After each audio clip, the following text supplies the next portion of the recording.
Hola, buenos días hermanos, ¿qué tal? ¿Cómo están? Qué gusto este tiempo tan especial para nosotros como iglesia, estar reunidos a pesar de todas las circunstancias que estamos pasando, pero bueno, el Señor nos da la bendición de que exista esta virtualidad y de que hoy nos veamos las caras y que podamos estar compartiendo.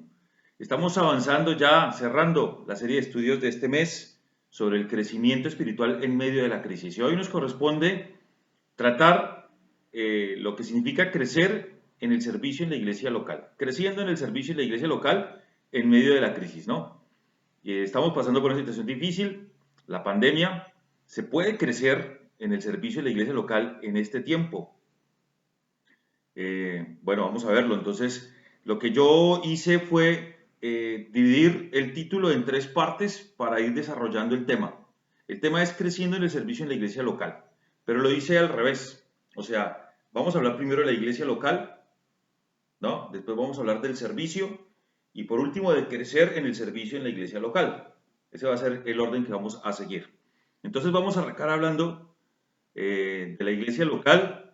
Ahora, muchos pensarán, bueno, ¿qué nos van a decir de la iglesia local que no sepamos? Ya sabemos que la iglesia local es muy importante, ya sabemos una serie de cosas. Yo no sé cuál es el conocimiento, el concepto que tienes de la iglesia local, ni el corazón. Cada uno tiene un concepto y un corazón hacia la iglesia local.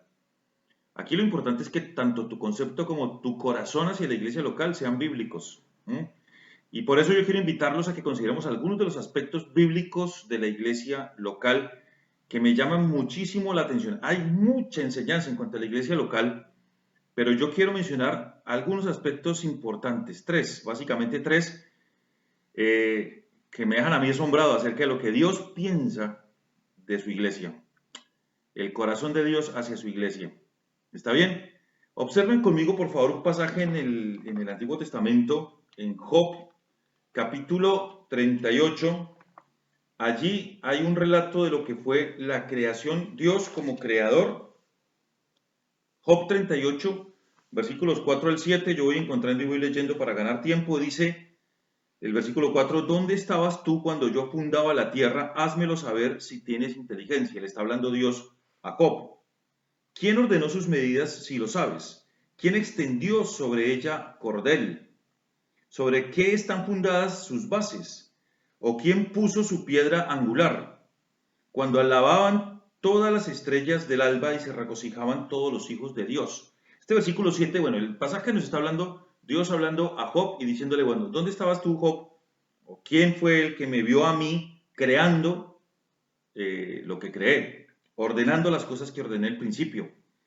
Este pasaje habla acerca de la creación, pero menciona un detalle muy importante que quiero llamar la atención, y está en el versículo 7. Job 38, 7 dice, viene diciendo, ¿dónde estabas, Job, cuando todas las estrellas del alba alababan y se regocijaban todos los hijos de Dios observando la creación?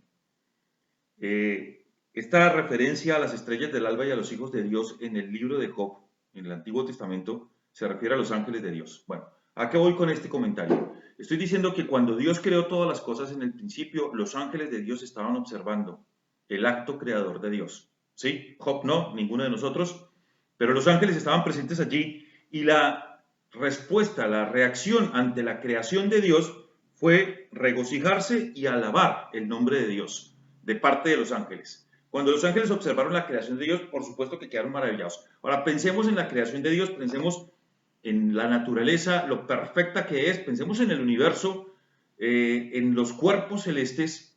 Es impresionante, y ante esa majestuosidad de nuestro Dios manifestada a través de su creación, los ángeles alabaron y los ángeles se regocijaron en Dios. Pero vamos a Efesios capítulo 3, y aquí es donde yo quiero llegar y hacer la conexión. Los ángeles estaban presentes y alabaron a Dios por el poder que Dios demostró y la sabiduría que Dios mostró al realizar la creación. ¿Está bien?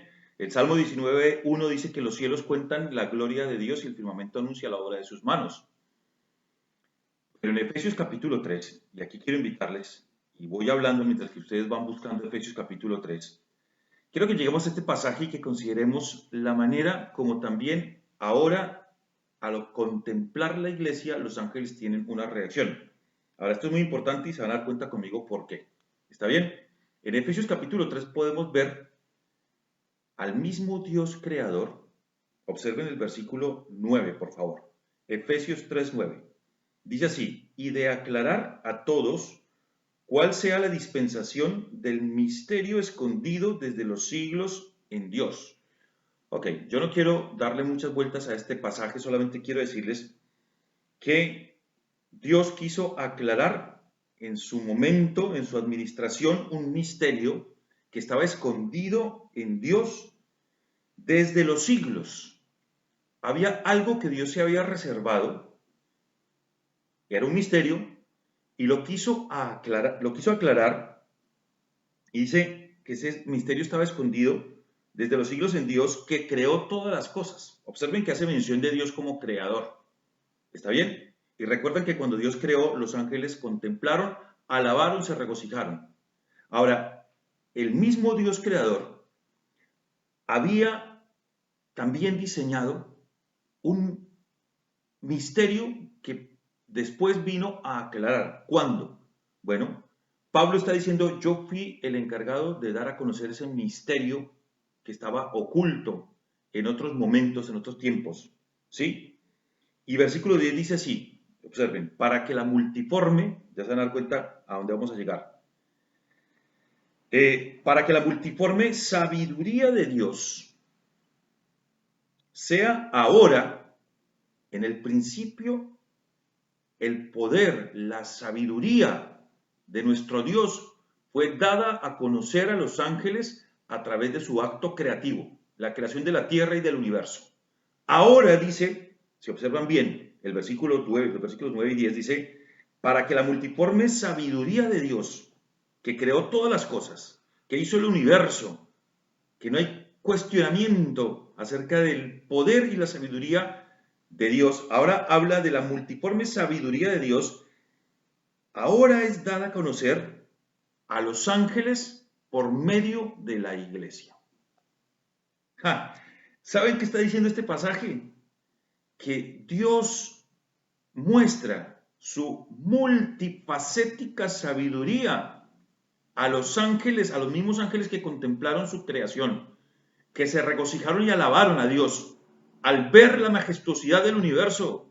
Ahora, Él lo que tiene para mostrarle, el Dios creador lo que tiene para mostrar a los ángeles y para manifestar su sabiduría multifacética, multiforme, como dice el versículo aquí, no es una gran estrella, no es una constelación, no es un astro luminoso, no es la perfección y la armonía del universo entero, es la iglesia.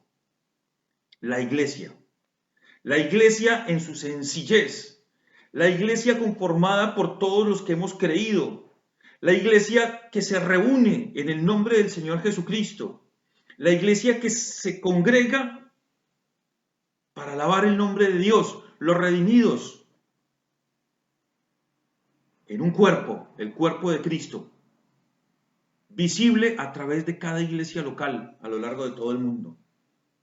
De esa manera es como ahora los ángeles contemplan la multiforme sabiduría de Dios. Es como Dios diciendo, ¿quieren ver mi sabiduría? A los ángeles. ¿Quieren ver lo sabio que soy yo? Y los ángeles se asoman. ¿Y qué les muestra Dios? Su iglesia. Su iglesia.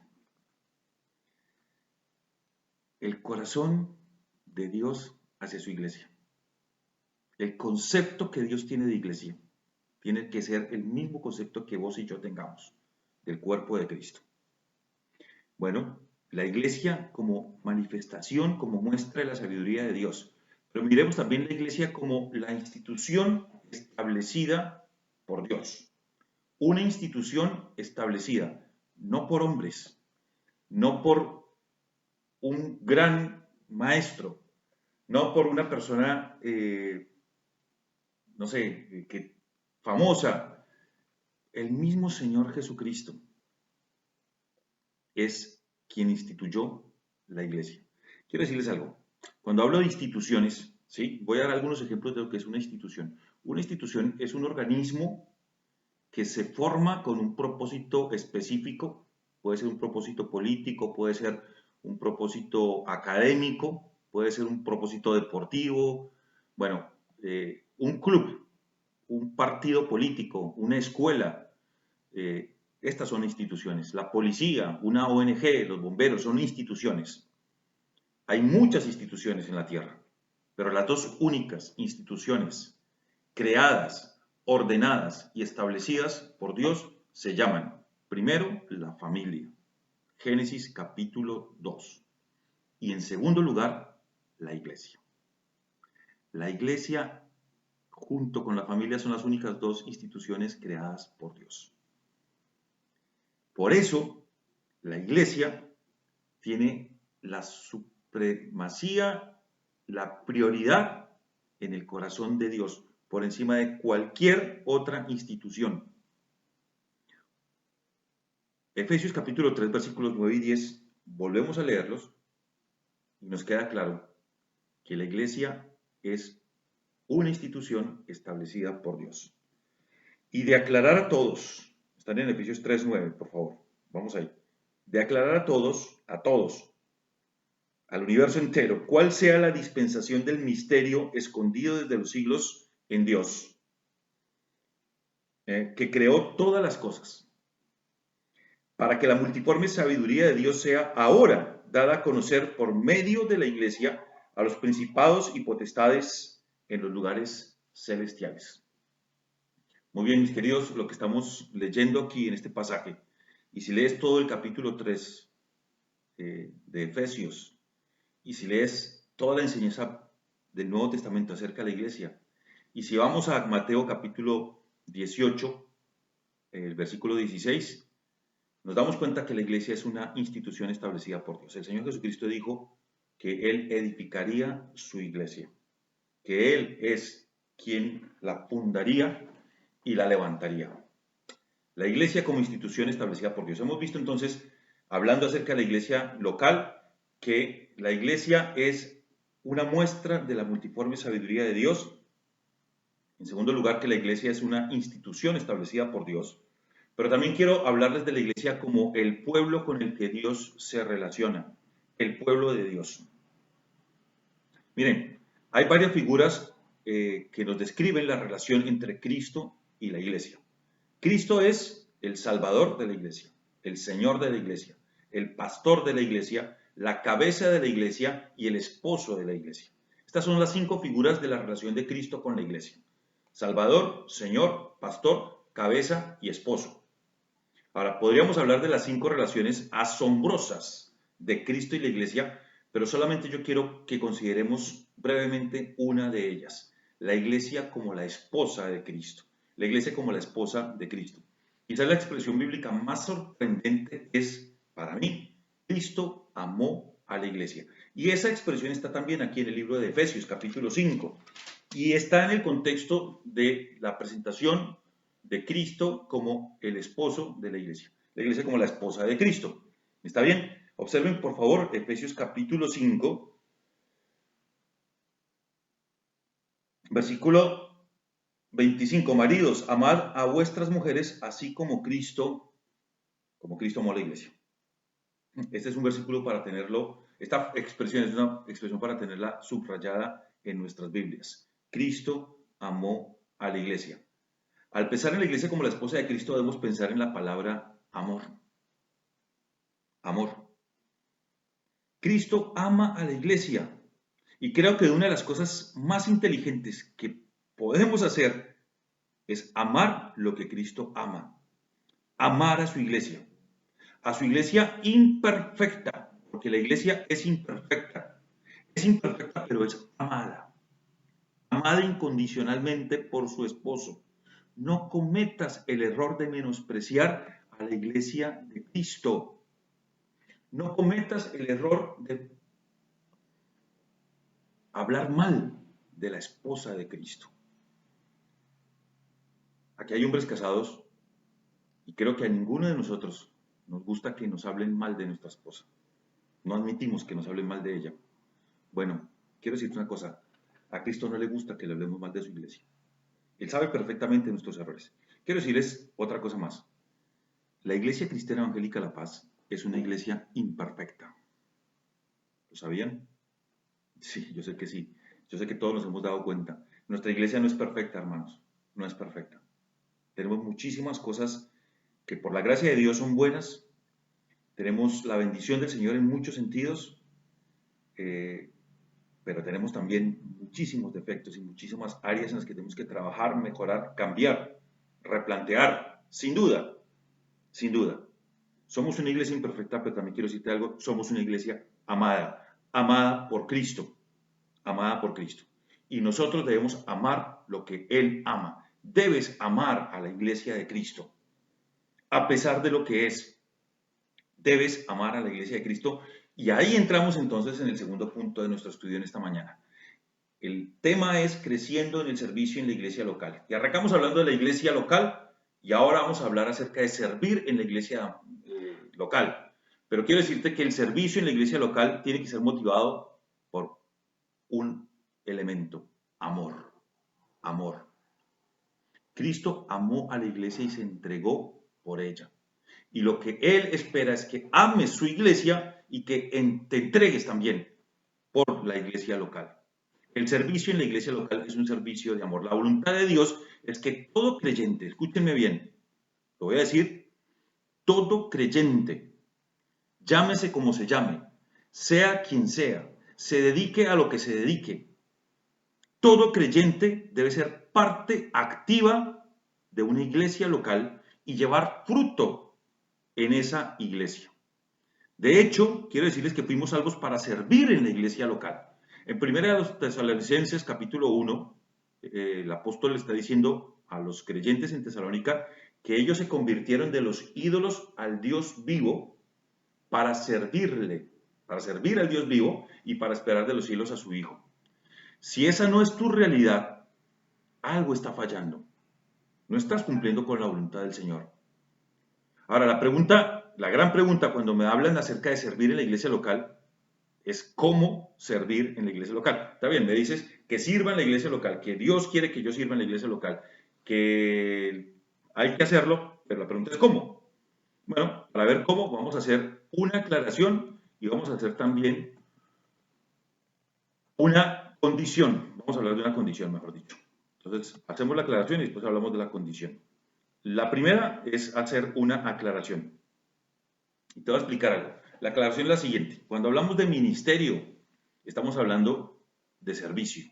La palabra ministerio y la palabra servicio en el Nuevo Testamento, en su original, en el idioma original, son exactamente iguales. Servir y tener un ministerio. Es más, o sea, la palabra ministerio se refiere, o la palabra usada para hablar de ministerio en la Biblia, se refiere a las expresiones o los títulos que se le daban a los esclavos en la cultura griega y en el Imperio Romano. Esas son las palabras que se usan. O sea, cuando estoy pensando en servir, estoy pensando en ser esclavo. Cuando estoy pensando en un ministerio, estoy pensando en servir siendo un esclavo. Ese es el concepto. Bueno, otra aclaración importante. Una cosa son los programas, las actividades de la iglesia, las actividades que la iglesia realiza, y otra cosa distinta es el ministerio, el servicio en la iglesia local. Es diferente hablar, por ejemplo, de áreas de servicio, de programas que tenemos. ¿Qué programas tenemos, por ejemplo, nosotros en nuestra iglesia local? Tenemos, por ejemplo, reunión de matrimonios. Ese es un hermoso programa y es un área de servicio muy importante. Tenemos el club bíblico, tenemos jóvenes mayores, tenemos la escuela dominical, tenemos el grupo de alabanza, tenemos la horita feliz, tenemos la ONG 316, tenemos uno más, tenemos un programa radial, tenemos unos cuantos ministerios más, con hombres, con mujeres, podemos tener más programas, muchos más si quisiéramos, pero son los programas el ministerio. Lo que Dios tiene en su mente cuando te añadió, lo que Dios tenía en su mente cuando te añadió en el cuerpo de Cristo, no era exactamente abrirte un espacio en un programa de la iglesia o ponerte como responsable de X actividad. ¿Está bien? Entonces, si ministerio no son esos programas, o sea, si yo le pregunto a alguien en la iglesia, ¿cuál es tu ministerio? Y me responde, Ministerio de Matrimonios, ponele, Guille Lectur. Ese es el ministerio de Guille realmente, y de Laura. Miren lo que dice 1 Corintios, por favor, vamos todos a 1 Corintios capítulo 12. No quiero, hasta aquí quizás estoy confundiendo, pero quiero aclararlo con estos versículos. 1 Corintios capítulo 12, ¿listo? Versículos 4, 5 y 6. Dice 1 Corintios 4, 5 y 6. Ahora bien, hay diversidad de dones, pero el Espíritu es el mismo. Y hay diversidad de ministerios, pero el Señor es el mismo. Y hay diversidad de operaciones, pero Dios que hace todas las cosas en todos es el mismo. Muy bien, Dios te salvó, te puso en el cuerpo de Cristo, y es en ese concepto de cuerpo de Cristo donde Pablo explica lo que significan lo que son los dones espirituales. Son capacidades dadas por Dios para el servicio en la iglesia local. Esa es la definición de don espiritual. Ahora, todo creyente tiene uno o más dones espirituales. Cuando tienes tus dones espirituales y los usas, los pones en práctica, los ejercitas, entonces ahí estás teniendo un ministerio. Fíjense, versículo 4, hay diversidad de dones. Versículo 5, hay diversidad de ministerios. Y versículo 6, hay diversidad de operaciones, o podríamos decir también, hay diversidad de resultados o de alcances de mi ministerio, usando mis dones. Uso mis dones, cumplo mi ministerio y eso se refleja en operaciones que Dios da, en resultados o en alcances de mi servicio. ¿Qué estoy diciendo con todo esto? Estoy diciendo que en realidad cuando usas tu don espiritual estás cumpliendo tu ministerio. ¿Está bien? El ministerio es el ejercicio del don espiritual en el contexto de la iglesia local. ¿Tienes un don? Bueno, la respuesta es sí. ¿Qué hay que hacer? Usarlo. Estamos pasando por una crisis a todo nivel, hermanos. La iglesia necesita tus dones espirituales. Hay gente que necesita ser exhortada, animada, consolada. Hay gente que necesita ser servida. A ver, miremos por favor Romanos capítulo 12. Allí hay una lista interesante de dones que creo que nos pueden ayudar a entender esto que estamos diciendo. Romanos capítulo 12. Dice el versículo 6, de manera 12, capítulo 12 de Romanos. Versículo 6 dice, de manera que teniendo diferentes dones en el cuerpo de Cristo, en la iglesia, según la gracia que nos es dada, ¿qué es lo que tenemos que hacer? Dice, si el de profecía, úsese conforme en la medida de la fe. Aquí habla de un don que se llama el don de profecía. O si de servicio, ¿qué tiene que hacer el que tiene el don de servicio? Dice, en servir. O el que enseña, ¿qué tiene que hacer? La enseñanza. El que exhorta en la exhortación. El que reparte con liberalidad. El que preside con solicitud. El que hace misericordia con alegría. Pablo está diciendo, tienes un don espiritual, lo que tienes que hacer es usar tu don espiritual en la iglesia, en el cuerpo de Cristo. Es como si, sencillo, o sea, tengo ojos y ¿qué tengo que hacer con mis ojos? Bueno, ponerlos a que funcionen viendo. No puedo andar por la vida con los ojos cerrados teniendo ojos, ¿sí? Si tengo una mano derecha, ¿qué tengo que hacer con mi mano derecha? Bueno, aquello para lo cual la mano derecha me es útil. Hay cosas que solamente se pueden hacer con la mano. Si el cuerpo no tiene una mano, va a tener que hacerlo con la otra mano, hacerlo todo. O sea, y si no tiene manos, entonces va a tener que hacer las cosas con los pies. Pero cuando el cuerpo de Cristo, cuando Dios le ha dado al cuerpo de Cristo miembros, cada miembro tiene su función. Cada miembro tiene que desarrollar su propia función. Uno puede, sin ver, percibir lo que está tocando, por ejemplo, con las manos. ¿Sí? Pero no es lo ideal. Lo ideal es que los ojos vean y las manos cumplan con su función. O sea, que cada uno cumpla con su propia función. Mi hermano, tienes un don espiritual, úsalo, úsalo. ¿Qué es lo que Dios quiere hacer en este tiempo de crisis con tu vida en el servicio en la iglesia local, en la obra de Dios? Bueno, que si tienes el don de exhortación, lo uses para animar, para consolar, para despertar a los hermanos de la iglesia. Se puede hacer, claro que se puede hacer. Se puede hacer llamadas y ayudar a la gente. Se puede buscar con la guía del Señor, orando, a alguien que necesita de ánimo, ¿sí? La gente necesita también actos de servicio. Si tienes el don de servicio, sabes que hay cantidades de oportunidades en este momento a través de los cuales puedes desarrollar tu don de servicio.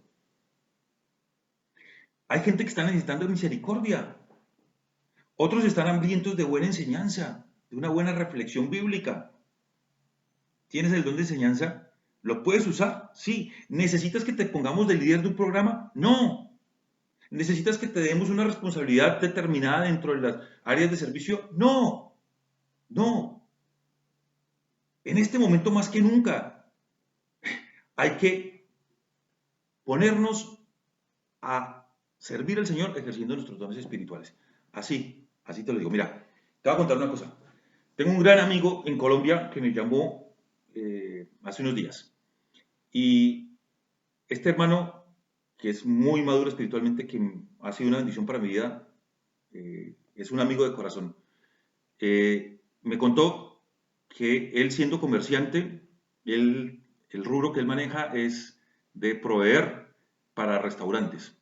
Con los restaurantes cerrados por la pandemia, por supuesto, o sea, su negocio se vino abajo. Y en un momento, o sea, él es un hombre de fe, lo conozco, es un hombre de Dios, temeroso del Señor, pero en un momento tuvo un desánimo y un bajón anímico por toda la crisis económica, todo lo que le generó, no estaba pudiendo cumplir con sus responsabilidades en las deudas, la gente a él no le pagaba. Bueno, dice que se desanimó tanto y que iba conduciendo en su auto y orándole al Señor le dijo, Señor, realmente me quiero morir, me siento mal, anímame, ayúdame porque lo necesito. Y dice que pasaron muy pocos minutos cuando recibió una llamada de alguien que jamás antes se había sentado a conversar, un hermano de la iglesia. Y este hermano le dijo, Mario, ¿cómo estás? Mira, estaba esta mañana pensando en vos, el Señor me puso en mi corazón orar por vos, me puse a pensar quizás con todo lo que está pasando, tu negocio no está funcionando bien. Nada, quise llamarte para preguntarte cómo estás, para animarte. Y Mario se quedó sorprendido diciendo, mira, justamente yo necesitaba que alguien, que Dios usara a alguien para animarme. Bueno, oraron juntos y esto movió el corazón de mi amigo de Mario. Dice que hizo una lista de más de 15 hombres. Dice que algunos tuvo que pedir el contacto porque no los tenía, pero se puso a pensar en los hermanos de la iglesia con los que poca relación tenía, con los que poco tiempo de comunión tenía, y los llamó. Y les dijo, quiero preguntarte para saber cómo estás, si tienes motivos de oración, eh, cómo te está yendo con la pandemia. Dije que encontré una cantidad de gente con necesidades profundas y que fue una bendición grande compartir con ellos. Hermano, creo que podemos crecer en el servicio en la iglesia local y que podemos ser de bendición a personas usando nuestros dones espirituales. Mario es un exhortador y Dios lo utiliza de una manera impresionante en la consejería y en el ánimo a los creyentes. En mi vida lo ha hecho. A veces pensamos que los grandes consejeros o las personas que más ánimo nos dan son las personas que tienen la oportunidad de predicar en público, que tienen el púlpito y que son los encargados de los estudios bíblicos. En mi vida personal he sido más bendecido por el tiempo de compartir con hermanos uno a uno, en la intimidad, en la cercanía de la amistad, que muchas veces por hombres que predican desde un púlpito. Hermano, te animo a servir al Señor con tus dones, a llegar al corazón de las personas, a suplir necesidades. Mira, te digo una cosa, las redes sociales son una bendición en esta época, hay que usarlas, hay que servir a Cristo con tus dones. Servir a Cristo con tus dones es servir a miembros con nombre y apellido propio en la iglesia local. Y te animo para que lo hagas, que busques personas con las que casi nunca compartes. ¿Sabes por qué? Porque ministerio es comunión.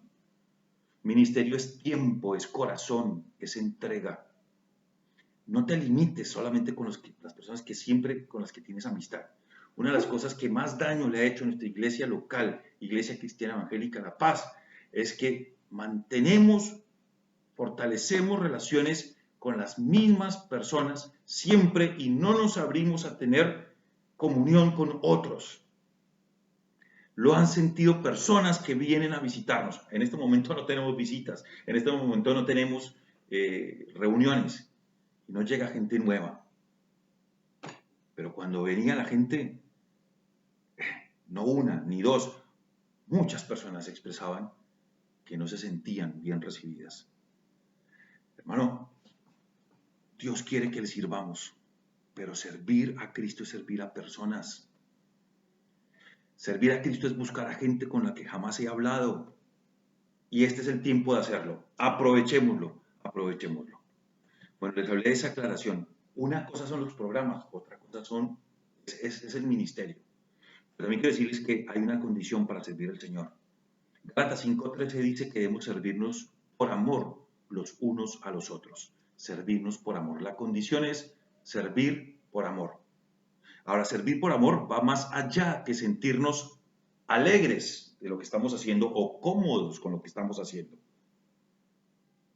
Muchas veces vamos a tener que sufrir incomodidades por servir en la iglesia local, porque el amor demanda salir de nuestra zona de confort. El creyente es llamado a servir en la iglesia local y generalmente eso va a conllevar a que después de una jornada agotadora, un día de mucho trabajo, después de una semana llena de actividades, tengamos que dar una milla más y servir. Mira, nadie puede decir, he escuchado a personas, pero no está bien decir, no, es que yo trabajo muchísimo, bastante ya con lo que hago, y el fin de semana yo lo único que quiero es como llegar a la iglesia y sentarme y recibir. Voy a la iglesia a recibir, eso no es bíblico. Sí, vamos a recibir, eso es bíblico, pero solamente a recibir. O sea, yo quiero estar en un lugar donde me siente y ya está. O sea, predíquenme, ministrenme, que durante la semana yo hago demasiado. No, eso no es bíblico. Y no es válido para nadie. No está en la cabeza de Dios eso, no está en el corazón de Dios. Que pensemos de esa manera. Servir a Dios es servir por amor y el amor implica salir de nuestra comodidad, ir una milla más allá. En 1 de Pedro, vamos a buscar 1 de Pedro 4, ya estamos casi terminando, no se preocupen, 1 de Pedro capítulo 4, versículos 7 al 11. 1 de Pedro 4, 7 al 11. Observen este pasaje y quiero decirles aquí algo muy importante. Estamos hablando de la condición para servir al Señor, estamos diciendo que la condición es servir por amor a Cristo y por amor a los hermanos. 1 de Pedro 4, 7. Y un poco más los versículos adelante. Por favor, sigan conmigo la lectura. ¿Estamos? Dice el versículo 7. Mas el fin de todas las cosas se acerca. El fin de todas las cosas se acerca. Aquí voy a compartir un poco lo que escuché hace unos días atrás en nuestro estudio de 1 de Pedro los miércoles con los hombres. El hermano que estaba predicando dijo lo siguiente, y utilizó este pasaje, y lo quiero compartir con ustedes en este momento. ¿Qué harías si supieras que el Señor viene en un mes, por ejemplo? En un mes. Aquí dice, el fin de todas las cosas se acerca. La venida del Señor está cerca. ¿Qué harías si sabes que el Señor viene en un mes? Bueno, alguien diría, vamos a predicar y vamos a inundar del Evangelio Monte, Abbot, General Belgrano, Lobos, la provincia de Córdoba y hasta el último de la tierra. Predicar el Evangelio. Mira lo que dice Pedro que tenemos que hacer a la luz de que el fin de todas las cosas se acerca. Dice, sed pues sobrios y velad en oración. Y ante todo, tened entre vosotros ferviente amor, porque el amor cubrirá multitud de pecados. Qué interesante, ¿no? Cuando Pedro expresa que el fin de todas las cosas se acerca, lo que les anima a hacer es a mantener la sobriedad y velar en oración. El Señor también dijo que ante la inminencia de su venida nosotros tenemos que velar y orar, ¿sí? Y ante todo, dice Pedro, tened ferviente amor entre vosotros, porque el amor cubrirá multitud de pecados. Y va a hablar de maneras prácticas como nosotros podemos demostrar ese ferviente amor entre nosotros. Versículo 9. Hospedaos los unos a los otros, sin murmuraciones.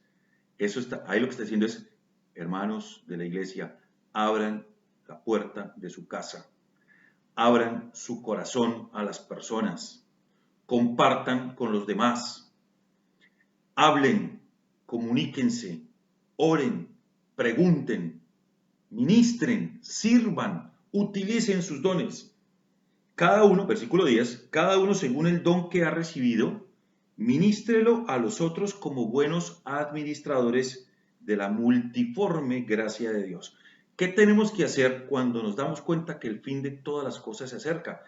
Quiero decirles una cosa, la venida del Señor está muy cerca. Estoy seguro que el Señor no tarda en venir. Estamos a las puertas. Si siempre fue inminente, ahora lo es mucho más. Estoy seguro por todo lo que está pasando. No solamente por esta pandemia. Hay una cantidad de cosas más que nos tiene que hacer pensar que la venida del Señor está muy cerca. Y en ese contexto de la expectativa de la inminente venida del Señor, el regreso del Señor, dice el versículo 10 que cada uno, según el don que ha recibido, lo tiene que usar para servir a los otros como buenos administradores. ¿Se acuerdan de la parábola de los talentos? De lo importante que es administrar los talentos que Dios nos ha dado. Bueno, dice, administradores de la multiforme gracia de Dios. Si alguno habla, hable conforme a las palabras de Dios, y si alguno ministra, ministre conforme al poder de Dios. Aquí está haciendo como una división o una clasificación de los dones en dos grupos.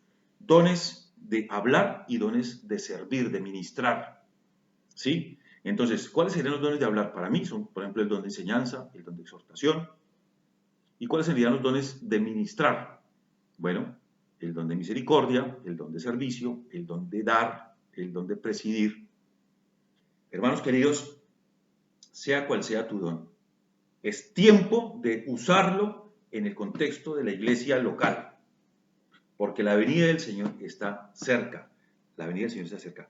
Alguno diría, bueno, la venida del Señor está cerca y la tarea evangelizadora y las misiones, ¿y qué con lo que el Señor nos mandó a hacer? La gran comisión, bueno, la Biblia es clara. La Biblia no se equivoca al mostrar que una iglesia, escuchen bien, donde las relaciones entre sus miembros, las relaciones de amor, son fuertes, son cercanas, son reales, el trabajo evangelístico y las misiones van a tomar una dimensión que no sospechamos hasta dónde puede llegar. Lo vuelvo a repetir. Una iglesia donde las relaciones de amor entre sus miembros son fuertes, son cercanas, son reales, el trabajo evangelístico y el cumplimiento de la gran comisión van a tomar una dimensión impresionante, inimaginable, y van a tomar la dimensión sobre todo acertada. ¿Lo que estoy diciendo tiene base bíblica? Sí, sí. Juan 13:35 dijo, en esto conocerán los demás que sois mis discípulos, en que tuvierais amor los unos por los otros. Ahora mire lo que dice Hechos 2:44. A ver, la primera iglesia en Jerusalén, en el capítulo 2 de Hechos, la escritura expresa lo siguiente, por favor, Hechos 2:44. Todos los que habían creído estaban juntos y tenían en común todas las cosas. Dice el versículo 45, vendían sus propiedades y sus bienes los repartían todos según la necesidad de cada uno.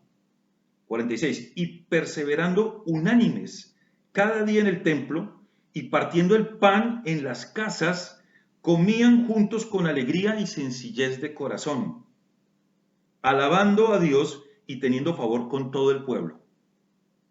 ¿Y qué pasaba? ¿Cuál era el resultado de esta forma de vida, de expresar amor, cercanía, comunión?